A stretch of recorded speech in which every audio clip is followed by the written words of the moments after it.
எனக்கு ரவி எவ்வளோ நேரடி அறிமுகம் இல்லை, பட் சுப்பிரமணிய சிவா நேற்று சொன்னாங்க. படம் பார்த்தேன். அவருக்கு இது ஃபர்ஸ்ட் முதல் படமா ரவிக்கு? முதல் படமாக அதில் வந்து குறைகளை எல்லாம் நம்ம பார்க்கக்கூடாது. அதெல்லாம் தவிர்த்து பார்க்குறப்போ 40 மினிட்ஸில் ஒரு ஃபுட்டேஜ், ஒரு டெலிஃபிலிம், அது வந்து ஷார்ட் ஃபிலிம், டெலிஃபிலிம் இப்படி நிறைய கொண்டு போகலாம், ஃபீச்சர் ஃபிலிம் இப்படி கொண்டு போகலாம். இது ஒரு ஷார்ட் ஃபிலிமுடைய ஐடியாலஜியாக ஒரு டெலிஃபிலிமாக பண்ணியிருக்காரு. அந்த விதத்தில் அவரை நல்லா பாராட்டலாம். 2 கேரக்டருக்கும் நிறைய டிஃப்ரென்ஸ் காமிச்சிருக்காரு. அந்த விஷயம் ரொம்ப நல்லா இருக்குது. ஃப்ரெண்ட்ஸுங்க கலாய்க்கிறது எல்லாமே கொஞ்சம் யூஸ்வலாக இருக்குது. இதுக்கு ஒரு ஸ்ட்ரைட் நரேஷனே பண்ணியிருக்கலாம். இதுக்கு வேறு எதுவும் ஃப்ளாஷ் எதுவும் தேவையில்லை. அதை தவிர்த்து பார்க்குறப்போ ஷார்ட் ஃபிலிம் அப்படிங்கிறத நம்ம அசாதாரணமாக இடப்பட முடியாது. இன்னைக்கு இந்தியாவிலேயே தமிழ் சினிமாவில் தான் ஷார்ட் ஃபிலிம் மேக்கர்ஸ்க்கு நெக்ஸ்ட் ஃபியூச்சர் ஃபிலிம் இமீடியட்டாக கிடைக்குது. அந்த ப்ராடக்டினுடைய வெல்த்தியை பொறுத்து இருக்குது. அதில் இவர் எடுத்துக்கிட்ட கண்டென்ட் வந்து ரொம்ப நல்ல கண்டென்ட், இன்னைக்கு யூஸ்ஃபுல்லான ஒரு விஷயம் தான். இன்னும் நேச்சுரலாக இப்போ பாபநாசம் மாதிரி படங்கள் வந்து வெகுஜன மக்களை வந்து எந்த அளவுக்கு ஈர்க்குது அப்படின்னு சொன்னால், அன்றாட வாழ்க்கையில் சந்திக்கிற பிரச்சனைகளை ரொம்ப எளிதாக சொல்லியிருக்காங்க. அந்த மாதிரியான விஷயங்களை ஃபர்தராக ஃபியூச்சரில் வந்து நீங்கள் ஹேண்டில் பண்ணலாம். அது பண்ணிங்கன்னா ரொம்ப நல்லா இருக்கும். மற்றபடி இஸ் குட் அட்டெம்ப்ட். ஒர்க் பண்ண எல்லாருமே நல்லா பண்ணியிருக்காங்க. அனைவருக்கும் என்னுடைய வாழ்த்துக்கள். அதோட ஒரு சின்ன இன்ஃபர்மேஷன், வேர்ல்டுலே தி பெஸ்ட் ஷார்ட் ஃபிலிம் அப்படிங்கிறது வந்து தி பிளாக் ஹோல் அப்படிங்கிற ஒரு படம், 2 நிமிஷம். இந்த படம் எவ்வளவு சம்பாதிச்சது அப்படின்னா $2 பில்லியன்.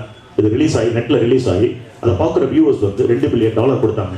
இதில் வந்து உள்ள ஒரு ப்ரொஃபஷனலிசம் இருக்குது. இதை கரெக்டாக ஸ்ட்ரக்சர் பண்ணாங்கன்னா இந்த ஷார்ட் ஃபிலிம் மேக்கர்ஸ்க்கு ஒரு பெரிய ஃபியூச்சர் இருக்குது. Not for cinema, even though இந்த கேரியர்லேயே பெருசாக இருக்குது அப்படிங்கிறது. கிறிஸ்டோபர் நோலன், பில்லி பிரதர்ஸ். ஆமாம், பில்லி பிரதர்ஸ். கிறிஸ்டோபர் நோலன் வந்து ஸ்கிரிப்ட், பெல்லி சகோதரர்கள் அப்படின்னு சொல்லி ஒரு 2 நிமிஷம் தான் ஒரு சின்ன ஃபுட்டேஜ் பண்ணியிருப்பாங்க. ஒரு ப்ரெஸ்ஸில் வந்து நோட் அடிக்கிறப்ப கள்ள நோட் வந்துடும். அதை வந்து ஒரு எப்படி ஒருத்தன் கிரிமினலாக மாறுறாங்க, ஒரு 2 நிமிஷம் ஃபுட்டேஜ் தான் அது. இப்போ கூட பார்த்தீங்கன்னா ரொம்ப மிராக்கலாக இருக்கும். அந்த மாதிரி நிறைய ஒரு எக்ஸ்பெரிமெண்டலான விஷயங்களை பண்ணலாம். ஏன்னா யங்ஸ்டர்ஸ்க்கு இது நிறைய எக்ஸ்பெரிமெண்ட்டுக்கான ஸ்டேஜஸ் இப்போ இருக்குது. அதெல்லாம் நீங்கள் கிராஸ் பண்ணி வர்றப்போ உங்களுக்கு ஒரு நல்ல பரிமாணம் முழுசாக கிடைக்க வாய்ப்பு இருக்குது. வாழ்த்துக்கள், நன்றி. இந்த நிகழ்ச்சிக்கு வந்திருக்கக்கூடிய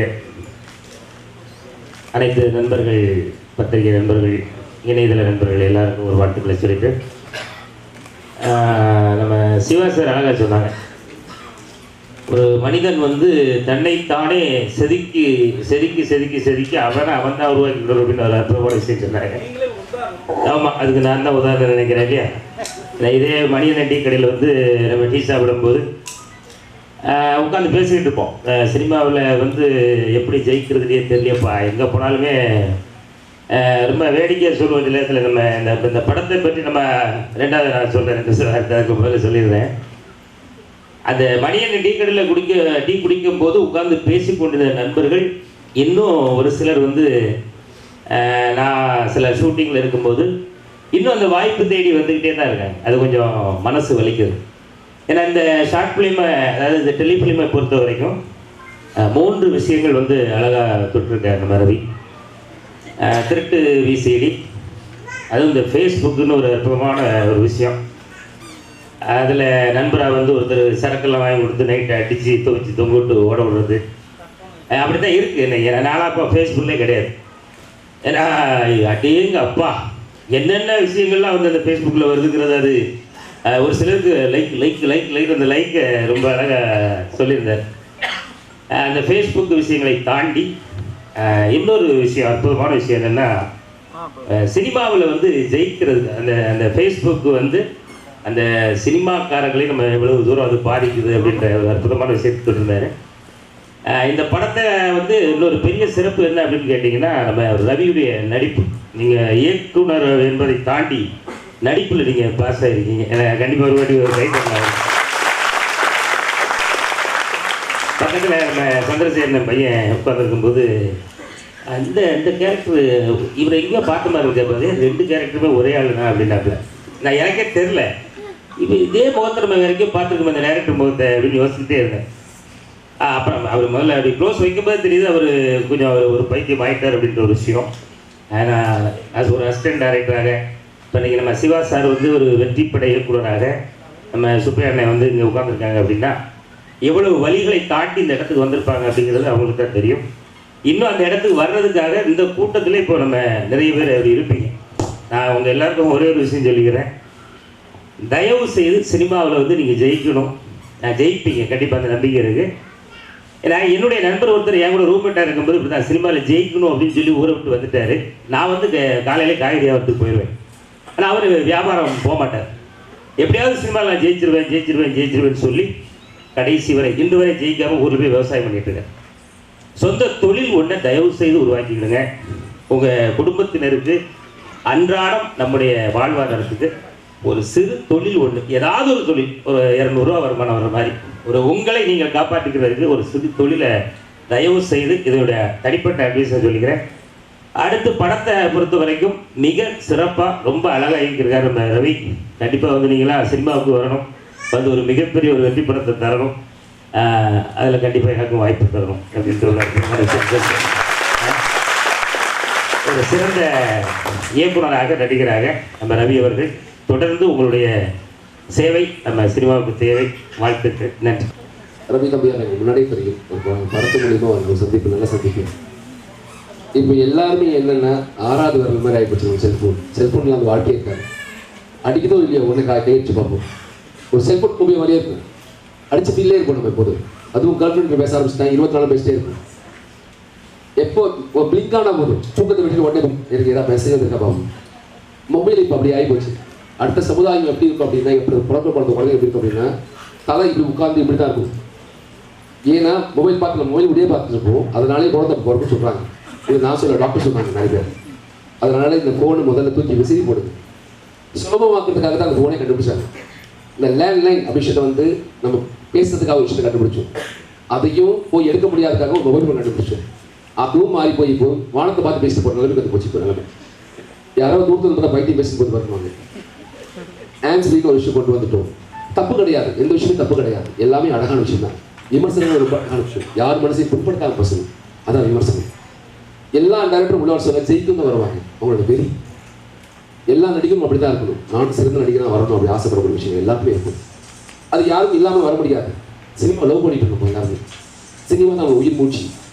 நான் நல்லா இருக்க காரணம் என் சினிமா தான். நான் பேசுகிறேன்னா என் சினிமா தான். சினிமா மட்டும்தான் உங்களை அடுத்த தளத்துக்கு கொண்டு போயிடும். நிறைய பணத்தை கொடுக்கும், நிறைய பேரை கொடுக்கும், உனக்குன்னு ஒரு பெரிய வட்டாரத்தையும் கொடுக்கும். சினிமா மட்டும்தான் முடியும். அப்படிப்பட்ட ஒரு சினிமாக்குள்ள ரவிக்கு அது கால வச்சதுக்கு பெரிய வாழ்க்கைகள். அப்படின்னா பேச முடியாது, பழக முடியாது. எல்லாரும் தவறு பண்ணுவது தான்.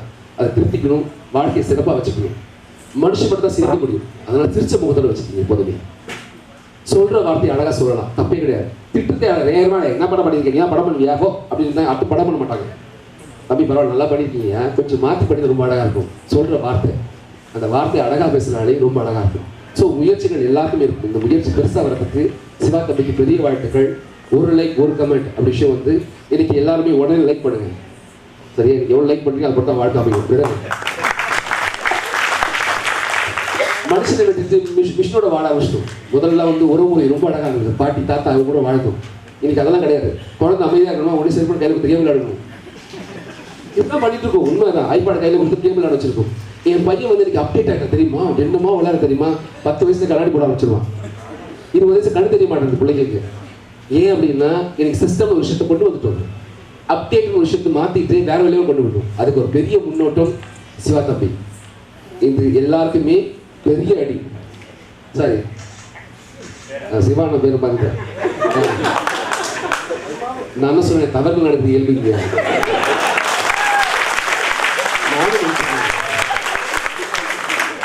எனக்கும் ஒன்று தானே, ஏதோ சொன்னேன். காட்ஃபாதர், எனக்கும் காட்ஃபாதராக வச்சிருக்கேன் சிவானாவை. சிவானா எனக்கு யாருனே தெரியாது முதல்ல. அவர் பேசுன முதல் வார்த்தை, அதனால எனக்கு அண்ணா. இன்னி வரைக்கும் அண்ணன் தான். எனக்கு கூப்பிட்ட பாருஷ்ட பட அப்படின்னு போவேன். எனக்கு வெக்கமான சூடு சொன்ன எதுவுமே கிடையாது. என் அண்ணன் அடிக்கிறார், அவ்வளோதான். லட்சம் எடுத்துக்கிற விதம் நீ எப்படி எடுத்துக்கிறியோ அழகாக தெரியும். என்னை அழகாக பார்த்தா அழகாக தெரியும், என்னை அசிங்கம் பார்த்தா அசிங்கமாக தெரியும், என்னை பொறிக்க பார்த்தா பொறிக்க தெரியும். கடவுளை பாருங்க, கடவுளாக தெரியும். கடவுள் என்பது யார் நினைக்கும்? நாம தான் பெரிய கடவுள். எப்போ ஒரு ஆபத்துக்கு உதவுறீங்கன்னு கடவுளாக தெரியும். பசிக்கு சாப்பாடு சொல்லி கடவுளாக தெரியும். கடவுள் இருந்து மேலேருந்து வர மாட்டாங்க. வாழ்த்துங்க தம்பி, வாழ்த்துங்க தம்பி, மேலும் சிறப்பாக வாழ்த்துங்க. கண்டிப்பாக வரலாம். யாருமே மாநிலத்தில் குறித்து பெரிய நடிகை வரைய முடியாது. எடுத்த உடனே ஆரம்பித்து சொல்ல ரொம்ப கஷ்டமாக தான் இருக்கும். அந்த முயற்சி பண்ண ஆட்டோமேட்டிக்காக பட்டம் தீட்டப்படுவோம். நீ எவ்வளோ பட்டம் தீட்டப்படுறியோ அது வைரமே பட்டம் தீட்டணும். அப்போ தான் ஜொலிக்காது, இல்லைன்னா வெறும் கல் அது. ஸோ பட்டத்திட்டத்துக்கான ஒரு விஷயம். தம்பிக்கு பெரிய வாழ்த்துக்கள். கண்டிப்பாக பெரிய வாழ்த்துக்களோட தம்பி பெருசாக வருவான். நீங்களும் நல்லா வாழ்த்துங்க. Thank you so much. நான் யார் மனசிலாவது புண்படுத்துங்கன்னா தயவு செய்து மன்னிச்சிருங்க. ஏன்னா அம்மா பேச சொல்லவே நான் போட பிடிச்ச உடனே போட்டு கேட்டுட்டாங்க. அவங்க கண்ணில் மாட்டேன். சரியா? எனியா விஷ் ஆல் தி பெஸ்ட். தம்பிக்கு பெரிய வாழ்த்துக்கள், டீமுக்கு வாழ்த்துக்கள். ஒரு ஆத்மா இல்லை நம்ம கூட, அந்த ஆத்மா பெரிய ஆத்மாவாக இருக்கும் கண்டிப்பாக. இந்த ஆத்மா எங்கேயும் போகாது, ஏன் இங்கே தான் இருக்கும் இங்கே இடத்துல. தம்பி வாழ்த்துக்காகவும் என்ன அவனோட வாழ்த்து சொல்லுங்கள். செந்தில் தானே தம்பி பேர்? செந்திலுக்கும் பெரிய வாழ்த்துக்கு சொல்லிக்கிறேன். இந்த ஆத்மா எங்கே தான் இருக்கும், பக்கத்தில் கூட பார்த்துக்கலாம், பக்கத்தில் காலி வச்சுனா. Anyway wish all the best. Thank you so much. God bless you. என்ற அனைவருக்கும் வணக்கம். மற்ற ரவியினுடைய நண்பர்கள் அனைவருக்கும் வணக்கம். ரவி வந்து ஒரு நடிகராக எனக்கு அறிவுமானது உலோகம். உலோகம் இன்னும் ஒரு 2 மாதத்தில் 3 மாதத்தில் ரிலீஸ் ஆகும். ரவிகிட்ட எனக்கு பிடிச்சது என்னென்னா, அவரே தன்னை உருவாக்கிக்கிறது தான். வாழ்க்கையில் சர்வைக்கு வந்து எவ்வளோ வந்து சர்வைல் ஆஃப் ஃபிட்டர்ஸ்ன்னு சொல்லுவாங்க. வாழ்க்கையை அவன் தான் டிசைன் பண்ணிக்கணும். இப்போ உலகத்தில் யார் யாரெல்லாம் டெவலப் ஆகிற ஒரு நம்ம நெப்போலியன் எடுத்துக்கலாம், அலெக்சாண்டர் எடுத்துக்கலாம், யாருனாலும் அவங்களாம் முன்னேறினா தான் வாழ்க்கை. அடுத்தவங்களுடைய வாழ்க்கையை நம்ம எதிர்பார்க்க முடியாது. ஏன்னு கேட்டிங்கன்னா, இப்போ வாழ்க்கை எப்படி ஆயிடுச்சுன்னா, நம்ம படித்தது ஒன்று, நம்ம விரும்பினது ஒன்று, நமக்கு கிடைக்கும், அதான் வாழ்க்கை. முன்னாடி அப்படி கிடையாது. நம்ம என்ன படிக்கிறோமோ அதுக்கான வேலை கூட நமக்கு கிடைக்கலாம். இப்போ கிடையாது. சினிமாவில் மேக்ஸிமம் என்னன்னு பார்த்தீங்கன்னா, எல்லாம் இன்ஜினியரிங் காலேஜ் ஸ்டூடெண்ட்ஸ் தான் இப்போ சினிமாவில் இருக்காங்க. அவங்க படித்ததுக்கும் சினிமாவுக்கும் எந்த சம்மந்தமும் இருக்காது. அப்போ ஆனால் அவன் விரும்பினது ஒன்றா இருந்திருக்கும், அந்த விரும்பினதும் அவனுக்கு கிடைக்கிறது இல்லை. ஏன்னா அதனால வாழ்க்கைன்றது இப்படி தான் போயிட்டு இருக்கிறதால, இப்போ ரவி வந்து ஒரு நடிகராக இருந்தார், இப்போ வந்து டைரக்டராக இருக்கார். இது என்னன்னு கேட்டிங்கன்னா, பாரதி ராஜா நடிக்க வந்தவர் தான், சங்கர் சார் நடிக்க வந்தவங்க தான், ஆனால் அவங்க டைரக்டர் ஆகிட்டாங்க.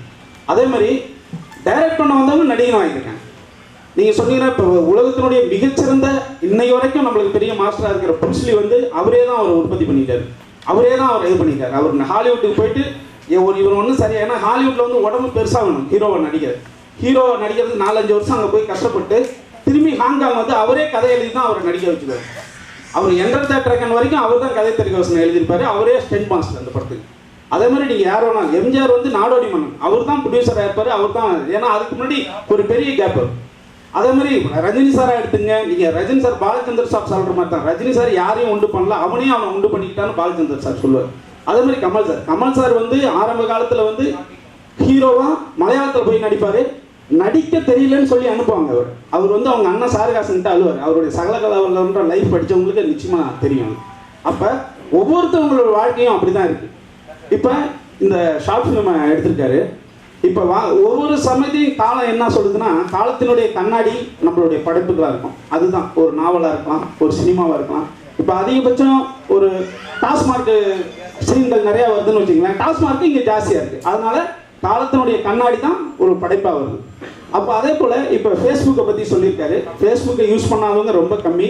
இன்னும் சொல்ல போனால் ஒவ்வொரு இந்தியனும் 66 ரூபாய் வந்து ஒரு வருஷத்துக்கு நம்ம வந்து ஃபேஸ்புக்காக, அதாவது ஒரு 100 கோடியில் கிட்டத்தட்ட 13 கோடி பேர் 14 கோடி பேர் ஃபேஸ்புக்கை பார்க்குறதா சொல்கிறாங்க. அதே மாதிரி அமெரிக்காவில் இருக்கிற ஒவ்வொருத்தரும் 650 ரூபா ஃபேஸ்புக்கு நம்ம வந்து ஒரு வருஷ வருமானம் தந்திருக்காங்க. அதனால் சில மீடியாக்களை நம்மளால் முடிவுக்காக கொண்டு வர முடியாது. ரவி வந்து விசிடி, அந்த திருட்டு விசிடியை பற்றி சொன்னார், அது ஒன்றுமே பண்ண முடியாது. ஏன்னு கேட்டிங்கன்னா, நம்ம சொல்லலாம், அதாவது நான் குழந்தைங்கள பொய் சொல்லக்கூடாதுன்னு சொல்லி வளர்க்கலாமா ஒழிய, பொய் சொல்லாமல் ஒரு குழந்தை வளர்ந்தானா உருப்படவே மாட்டான். ஏன்னா வாழ்க்கை போராட்டத்தில் அவ்வளோயும் அவன் செஞ்சாகணும்.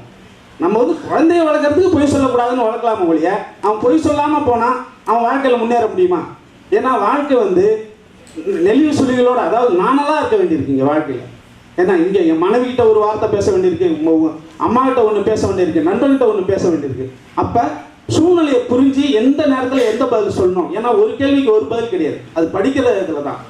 ஸ்கூலில் தான் ஒரு பதில், வாழ்க்கையில் ஒரு பதில் கிடையாது, ஒரு கேள்விக்கு பல பதில் இருக்குது.